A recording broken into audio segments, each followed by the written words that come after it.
참 은혜로운 찬양입니다. 하나님께는 영광이 되고 우리에게는 큰 위로와 격려가 되는 찬양이라고 생각합니다. 눈을 주님께 돌려서 우리의 모든 마음의 근심과 걱정과 삶의 고통이 다 사라지고 하나님의 은혜 가운데 행복한 성도가 되기를 원합니다. 하나님께서 우리 성도님들의 영의 눈을 더 밝게 뜰 수 있도록, 주님을 바라볼 수 있도록 은혜를 주시기를 원합니다. 오늘도 광복주의를 맞이해서 삼부 예배 참여하신 성도님들과 또 우리 교회를 방문하신 분들, 또 곳곳에 영상으로 함께하는 모든 분들에게 하나님의 평안이 함께 하시기를 바랍니다. 80주년 기념 사업을 위해서 우리들이 헌금을 하나님 앞에 작정하는 중입니다. 이제 처음에 시작하는 4주간 오늘까지는 부스도 설치하고 또 은행에서들도 나오셔서 도와주시지만 이제는 다시 평상시로 돌아갑니다.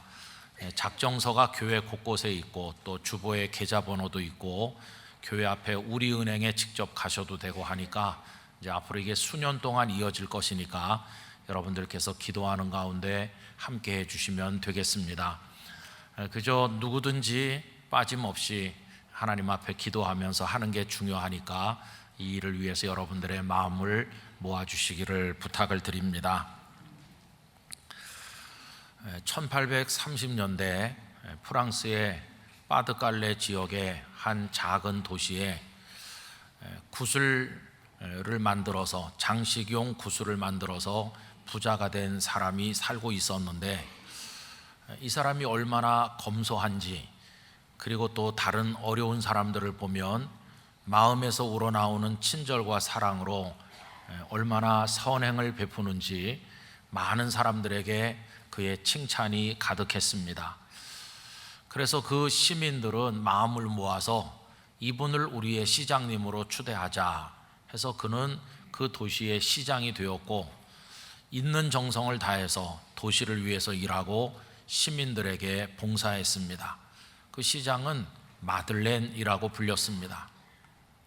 오늘 설교 제목에 나오는 단어 하나를 사용한다면 이 마들렌 시장은 그 시와 그 시민들에게 꼭 필요하고 존귀한 머릿돌 같은 사람이었다고 할 수 있겠습니다.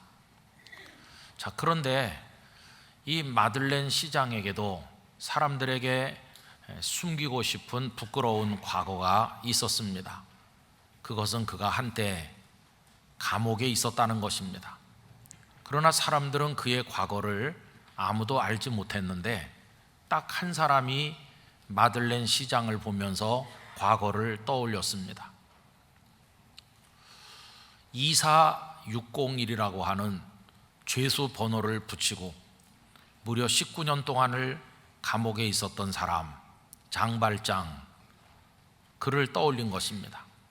그를 기억하는 이 한 사람은 자베르 경감이었습니다.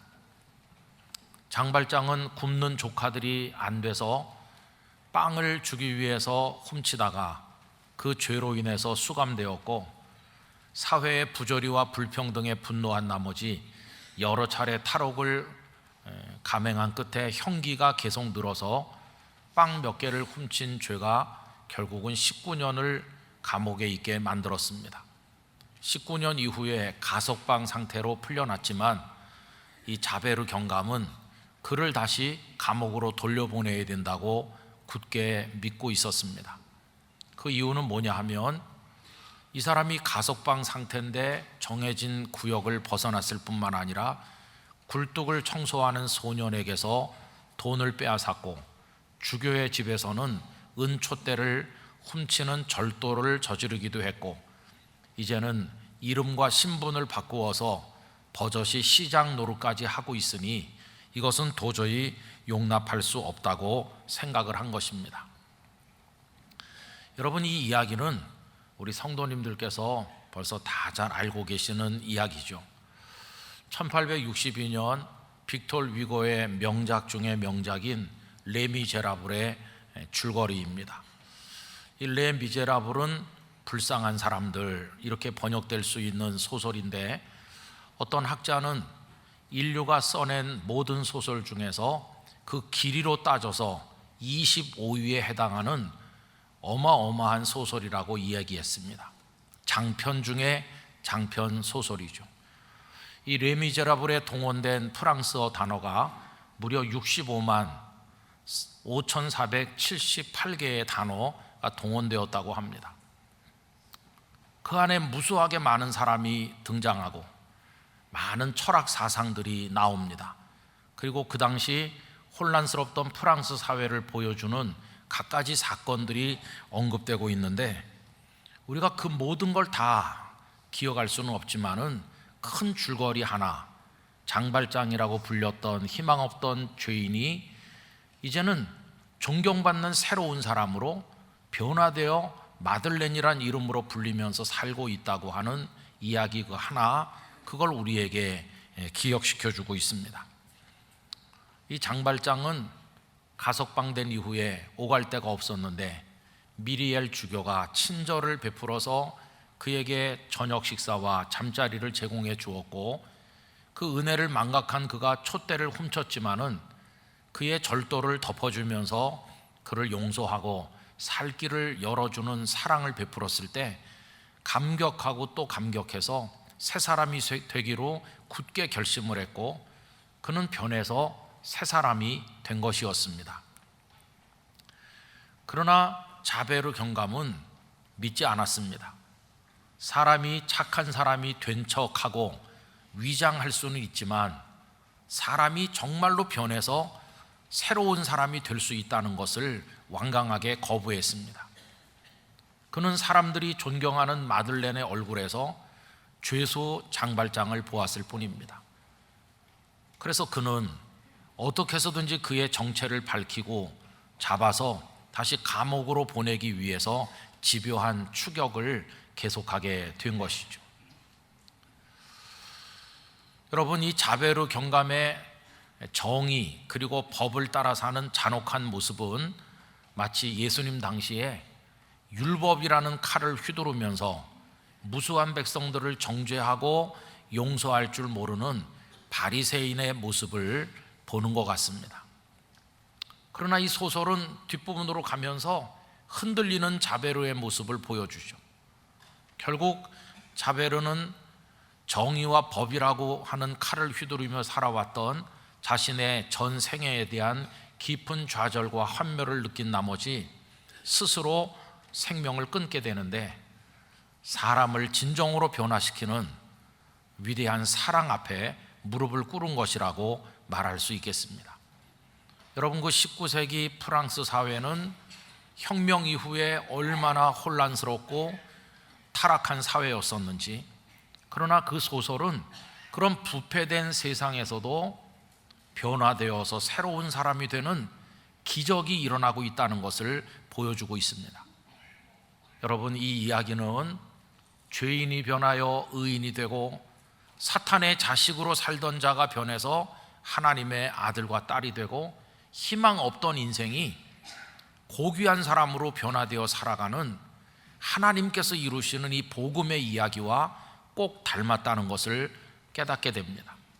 그래서 어떤 사람 말하기를, 하나님의 복음이 없었더라면 레미제라블이라고 하는 소설은 존재하지 않았을 것이다, 이렇게 이야기했습니다. 그 소설의 제목은 비참한 사람들, 불쌍한 사람들이지만 그 불쌍한 사람들 속에 흐르고 있는 사랑과 위대한 변화의 그 모습들, 그게 우리의 마음을 촉촉하게 적셔주고 있는 것이죠.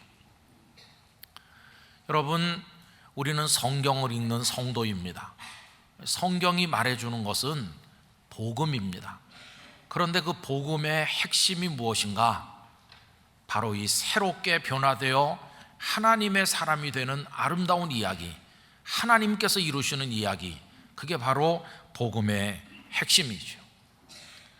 오늘 머릿돌처럼 소중하고 존귀하게 쓰임받는 어떤 사람들, 그들의 과거를 추적해 올라가 보면 그들에게도 숨기고 싶은 부끄러운 과거가 있었지만은 그 과거가 변하여 오늘의 아름다운 그런 축복으로 나타난다는 것입니다. 여러분, 성경은 그 머릿돌 이야기를 하면서 머릿돌의 과거를 이야기하는데, 그 머릿돌의 과거는 버려진 돌이었다, 이렇게 말씀하고 있어요. 버려진 돌이 하나님의 무한한 사랑 안에서 머릿돌로 새롭게 되는 이야기, 이게 바로 성경 전체를 관통하는 은혜의 복음인 줄로 믿습니다. 그 복음을 예수님께서 이 땅에 가지고 오셔서 친히 보여주시면서 우리에게 선물하여 주신 것입니다. 오늘 우리들은 사도행전 4장 말씀을 읽었는데, 사내들인 공회 앞에 끌려간 사도들의 모습을 보여주죠. 여러분, 경위는 이렇습니다. 예수님께서 부활하시고 승천하신 이후에 사도들에게 하나님의 성령께서 충만하게 임하셨고 그들 속에 역사하셨습니다. 사도들은 나가서 예수 그리스도의 십자가와 부활의 복음을 힘있게 증거했고 많은 사람들이 주께로 돌아오게 됐습니다. 그러다가 사도행전 3장에 보면 성전 미문에서 구걸하는, 태어나서 단 한 번도 일어나서 걸어본 적이 없는 불쌍한 장애인 거지를 나사렛 예수 그리스도의 이름으로 일어나 걸으라 베드로와 요한이 명했을 때 그 사람이 벌떡 일어나서 걷기도 하고 뛰기도 하는 깜짝 놀랄 기적이 일어나게 되었고, 놀란 사람들이 솔로몬 행각으로 다 모여들게 되었을 때 이 사도들은 그들에게 증거했습니다. 우리가 이 사람을 일으킨 것처럼 생각하느냐? 우리가 이 사람을 일으킨 것이 아니라 예수 그리스도의 이름으로 이 사람이 일어났다. 너희가 십자가에 못 박아 죽인 그 예수님을 하나님께서 살리셨고 우리의 임금과 구주가 되게 하셨다. 여러분, 이 말씀을 전했을 때 그 솔로몬 행각에 모였던 많은 사람들이 예수님을 구주로 영접하게 되었고, 그 말씀을 듣고 믿은 남자만 5천여 명이나 되었습니다. 이렇게 복음이 능력 있게 퍼져나가는 것을 괴로워하는 사람들이 한쪽에 있었죠. 다름 아닌 유대 교권주의 지도자들이었습니다. 이 사람들은 사내들인 공회를 긴급하게 소집했고 사도들을 잡아서 자기들 앞에 세우고 다시는 예수의 이름으로 말하지 말라, 이렇게 위협을 가하게 되었는데 제자들은 조금도 굴하지 않았습니다. 오히려 그 지체 높은 공회 회원들 앞에서 예수 그리스도께서 어떻게 버려진 돌이었지만 지금은 머릿돌이 되셨는지, 어떻게 유일한 생명의 구주가 되셨는지 그들 앞에 당당하게 선포하였습니다. 여러분, 그 말씀이 오늘 본문 가운데서 11절과 12절인데 이 두 절을 다 같이 읽도록 하겠습니다. 이 예수는 너희 건축자들의 버린 돌로서 집 모퉁이의 머릿돌이 되었느니라.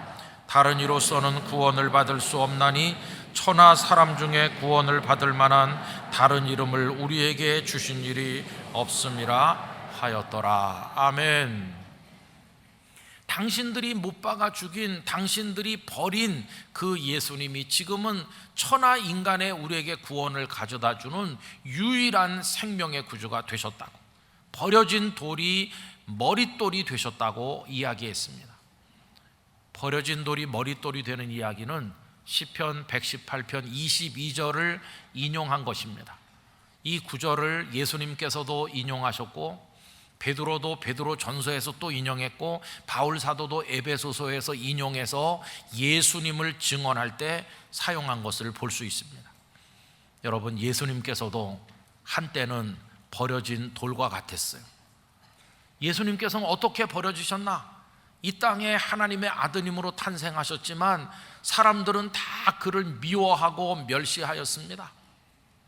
유대 지도자들, 대제사장들, 서기관들, 사두개인, 바리새인, 백성의 장로들, 그리고 어리석은 민중들은 다 예수님을 볼품없는 변방의 나사렛 출신이라고 멸시하면서 미워하다가 마지막에는 십자가에 못 박게 만들었는데, 그 십자가는 예수님께서 버려지신 곳이라고 말할 수 있습니다.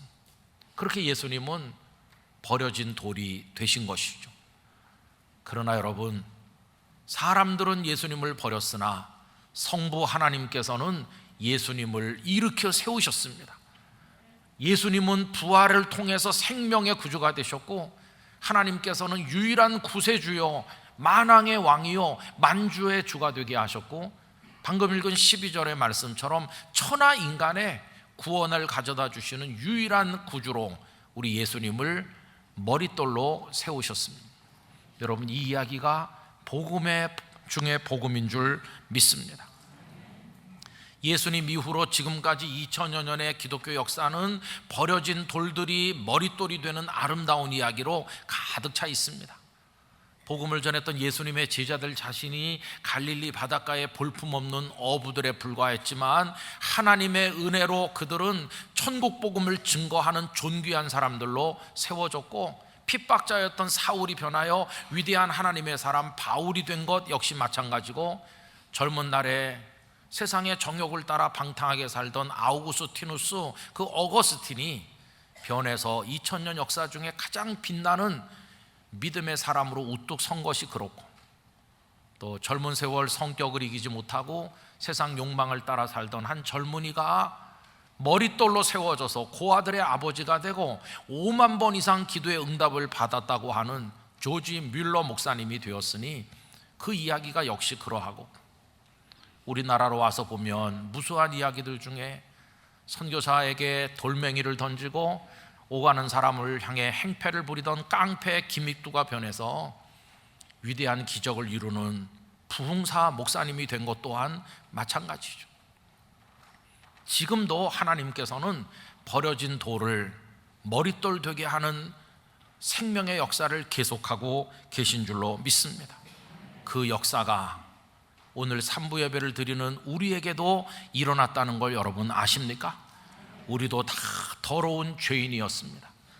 죄와 허물로 이미 죽었던 존재들입니다. 사탄의 손에 사로잡혀서 끌려다니던 희망 없던 존재였었는데, 하나님께서 우리를 부르시고 구원하시되 십자가의 보혈로 우리의 죄를 씻어주셨고, 우리로 하여금 영원한 생명을 얻게 하셨고, 하나님의 아들과 딸로 인을 치셔서 우리를 새롭게 하여 주셨고, 영원한 생명의 나라를 상속받는 이 축복을 주셔서 우리를 세우셨고, 우리 가정과 일터와 영락교회와 우리 인생의 여러 장에서 많은 사람들에게 사랑받으면서 삶의 긍지를 가지고 하루하루를 기쁨과 감사로 살고, 주일이 되면 이렇게 모여서 영락교회에서 하나님을 예배하는 존귀한 자가 되게 하셨으니, 우리 자신도 버려진 돌에서 하나님이 사랑하시는 머릿돌이 된 줄로 믿습니다. 이 은혜를 하나님께서 우리들에게 허락하여 주신 것입니다.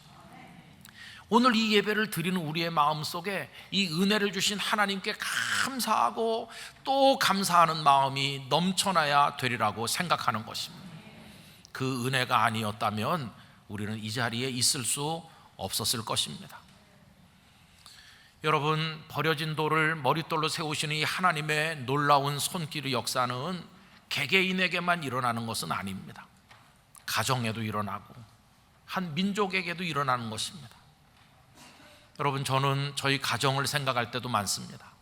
저희 아버지 평양에서 태어나셔서 6.25를 만났고 입던 작업복 한 벌에 여분의 옷도 없이 주머니에 돈 한 푼 없이 여기 내려오셔서 굶어 죽던지 아니면은 정신이 나가서 죽던지 아니면 얼어 죽던지 살 수 없는 희망 없는 상황이 있었지만, 오늘 와서 보면 저 같은 목사도 태어났고 제게 또 자녀들이 태어났고 우리 가정의 미래를 위해서 하나님 앞에 기도할 수 있는 축복을 얻게 되었으니, 저희 가정도 버려진 돌 같았으나 하나님께서 머릿돌로 세우셨구나, 가정을 생각하면 하나님 앞에 감사할 일이 한두 가지가 아닌 것입니다. 여러분, 구약 성경을 읽어보세요. 이스라엘 민족 역사 자체가 그렇습니다. 이스라엘 민족, 아브라함과 이삭과 야곱을 우리는 대단한 인물로 추앙하지만, 신명기 26장에 나오는 고백처럼 이스라엘 백성들이 고백한 신앙 고백에 우리 조상은 유리하던 아람 사람이었다, 땅 한 평 없이 떠돌아다니던 그런 존재들에 불과했어요. 숫자도 몇 명 되지 않았어요. 그들이 애굽으로 양식을 얻으러 내려가서 결국은 애굽의 노예로 전락을 했고 아무 희망 없는 버려진 돌과 같았는데, 하나님께서는 모세를 보내서 그들을 끌어내시고 시내산 아래 세우시고 나는 너희의 하나님이 될 테니 너희는 내 백성이 되라 존귀하게 세우시고 이스라엘을 모든 열방의 축복의 통로가 되도록 사용하시더니 이스라엘을 통하여 구세주 예수님께서 이 땅에 탄생하도록 역사해 주셔서 이스라엘 한 민족의 역사 속에도 버려진 돌이 머릿돌이 되는 아름다운 이야기가 들어있는 게 아니겠습니까?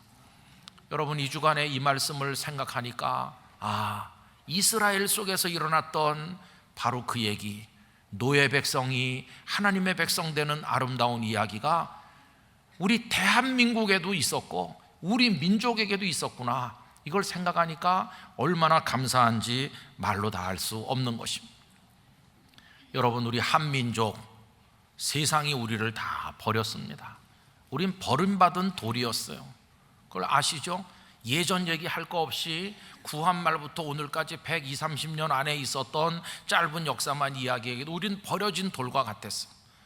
세상 열방이 우리를 발로 밟았어요. 여러분, 한두 가지만 이야기해 보면 1905년 7월 29일 미군 육군 대장인 그 테프트라는 사람이 극비리에 일본을 방문해서 당시 총리인 카스라와 비밀 회담을 해서 세 가지 약속을 했어요. 세 가지는 이겁니다. 첫째, 미국이 필리핀을 통치하고 일본은 필리핀을 침략할 의도를 갖지 않는다. 둘째, 극동의 평화 유지를 위해 미국, 영국, 일본은 동맹 관계를 확보한다. 셋째, 미국은 일본의 한반도에 대한 지배적 지위를 인정한다. 한마디로 말하면 미국은 필리핀을 집어먹고 일본은 한반도를 집어삼키기로 자기들끼리 밀약을 맺었던 것입니다. 아무도 모르는 비밀 협약이었는데 근 20년 세월이 지나서 1924년 타일러 데니시라고 하는 미국의 외교 역사를 연구하는 학자가 테오도르 루즈벨트 대통령의 그 치적을 연구하던 끝에 이런 비밀 협약이 있었다는 걸 발견하게 되었고, 그거를 커런트 히스토리라고 하는 잡지에 발표함으로써 세상에 알려지게 되었어요. 일본이 한반도를 먹도록 미국이 인정해 준 게 1905년 7월인데 그 바로 다음 달 8월 12일은 제2차 영일 동맹을 맺어서 영국이 일본에게 그걸 동의해 줬고, 그 다음 달 9월 5일은 러시아와 일본 사이에 그 포츠모드 조약이라는 걸 체결해 가지고 러시아도 한반도를 일본이 차지하는 것에 동의하였습니다. 우리는 모르는 사이에 세상 여러 강대국들이 우리를 다 버린 것이, 그 작업을 끝낸 일본은 바로 그 해 11월 달에 을사보호조약을 통해서 우리나라의 외교권을 강탈하여 보호국의 위치로 끌어내렸을 뿐만 아니라 3년 지난 다음에 1910년 8월 29일에는 우리나라를 합병함으로써 우리 나라 잃은 백성이 되고 경술국지를 겪게 되었어요. 그리고 나서 1945년 해방될 때까지 얼마나 비참하게 살았습니까? 우리가 버려진 건 그게 다가 아닙니다. 여러분, 1945년 8월 15일에 광복이 됐지만 광복되기도 전부터 그해 2월 달에는 얄타 회담이, 그리고 7월 달에는 포츠담 선언이 있었고, 해방된 다음에 그해 12월에는 모스크바 3상회의가 있어가지고 지도상에서 그들의 책상 위에서 우리나라가 둘로 쪼개졌습니다. 그 강대국들이 줄 쫙 그어서 38도선을 기준으로 둘로 나눈다. 우리 의사와는 전혀 상관없이. 그래서 대신 통치해준다. 신탁 통치. 그 기간이 처음에 거의 30년 이야기가 오갔습니다. 일제 지배당한 게 35년인데 또 30년을 외세가 와서 대신 통치해준다는 그런 얘기가 우리도 모르는 사이에 그들의 협상 테이블에서 이루어진 거죠. 그리고 1945년 38도선 위에는 소련군이 들어왔고 남쪽에는 미군이 들어왔어. 그리고 1950년 6월 25일 이미 쪼개져 있던 상태에서 남북 간에 전쟁이 발생했어. 얼마나 많은 사람들이 죽고 목회자들이 순교하고 교회당들이 불타고 우리나라 기관시설의 45%가 잿더미가 되고 20여만 명의 남편 없는 미망인들이 발생하고 10만 명이 넘는 고아가 이 땅에 헤매게 됐어요. 우리가 버려졌기 때문에 나온 일이에요. 세상이 우리를 다 버렸습니다. 아직도 고통이 끝나지 않아서 세계 유일의 분단 국가로 고통받고 있지 않습니까? 보고 싶은 가족들 보지도 못하고 다 세상을 떠나고 있어요. 여러분, 이게 예전에 버려진 돌이었던 우리 모습이에요. 얼마나 가난했는지.